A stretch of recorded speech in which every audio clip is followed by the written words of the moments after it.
एकादशी व्रत बहुत लोग करते हैं क्योंकि सभी को पता है कि एकादशी का क्या महत्व है। लेकिन शायद ये बहुत कम लोग जानते होंगे कि एकादशी व्रत करने के लिए एकादशी व्रत की कथा सुनना भी उतना ही आवश्यक है।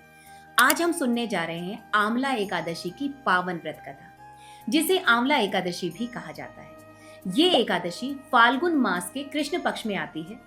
शास्त्रों में बताया गया है कि इस व्रत को करने से मनुष्य के पाप नष्ट हो जाते हैं, रोग दूर हो जाते हैं और अंत में मोक्ष की प्राप्ति होती है। मान्यता है कि इस दिन आंवले के वृक्ष में स्वयं भगवान विष्णु और माता लक्ष्मी का वास होता है।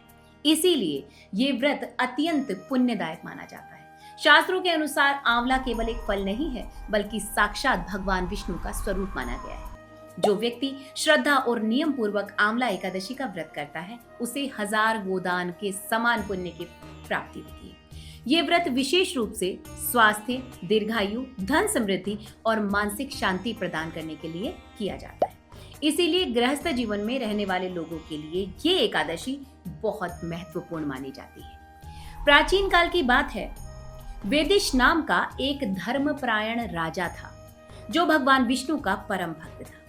वो अपनी प्रजा का पालन धर्म पूर्वक करता था। उसके राज्य में सभी लोग सत्य, दया और धर्म के मार्ग पर चलते थे।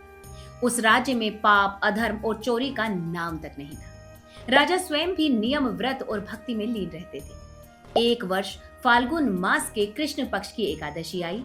राजा वेदिश ने अपने पूरे राज्य में ये घोषणा करवा दी कि इस दिन सभी लोग आंवला एकादशी का व्रत रखेंगे, आंवले के वृक्ष की पूजा करेंगे। राजा स्वयं प्रातःकाल स्नान करके शुद्ध वस्त्र धारण करके आंवले के वृक्ष के पास पहुंचे।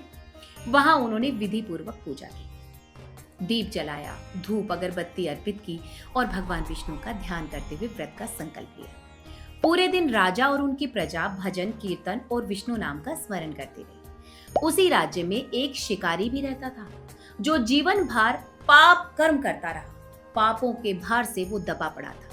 उसी दिन वो शिकार की तलाश में जंगल में भटकता हुआ आया। अनजाने में उसी आंवले के वृक्ष के पास पहुंच गया, जहां पर राजा पूजा कर रहे थे।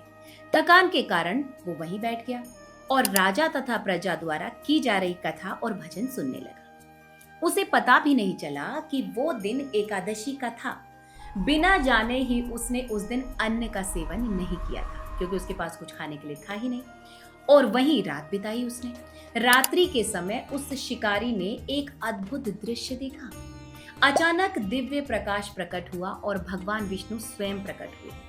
भगवान ने उससे कहा, हे शिकारी, तुमने अनजाने में आंवला एकादशी का व्रत किया है, क्योंकि उसने उस दिन कुछ खाया ही नहीं था।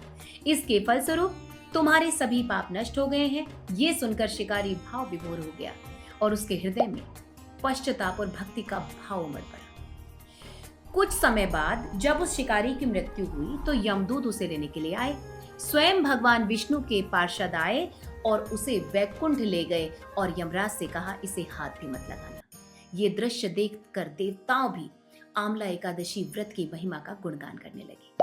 इसे अत्यंत पुण्यदायक बताया जाता है। इस कथा से हमें ये शिक्षा मिलती है कि आंवला एकादशी का व्रत इतना शक्तिशाली है कि अगर कोई व्यक्ति अनजाने में भी इसका व्रत कर ले तो मनुष्य को मोक्ष की प्राप्ति हो जाती है। श्रद्धा, भक्ति और विश्वास के साथ किया गया ये व्रत जीवन के सभी कष्टों को हर लेता है, रोगों को हर लेता है, पापों को नष्ट कर देता है और मनुष्य को आध्यात्मिक उन्नति की ओर ले जाता है। आंवला एकादशी के दिन सुबह उठें, स्नान करें, व्रत का संकल्प लें, भगवान विष्णु की पूजा करें और यदि संभव हो तो आंवले के वृक्ष की पूजा जरूर करें।